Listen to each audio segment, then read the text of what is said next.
Siempre tuve la inquietud de poder irme de intercambio.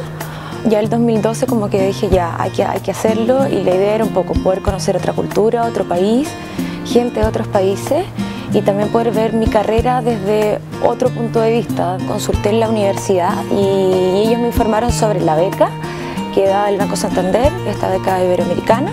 Me dieron todo el procedimiento que había que hacer, cómo se postulaba, y en un plazo de 2-3 meses yo ya había postulado y ya habían entregado a los ganadores y que finalmente me entregaron la beca. Yo lo que hice fue contactarme en Chile a través de la universidad con estudiantes españoles que estuvieran haciendo su intercambio acá.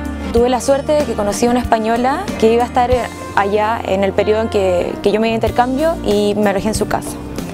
Toda la gente que está de intercambio va en una postura de conocer amigos, súper solidaria. Entonces, la verdad es que finalmente se forma una familia y un grupo de amigos súper fuerte, y finalmente se logra con ellos lograr esta conexión y poder buscar un lugar para vivir, organizar viajes, como que se forma esa fraternidad.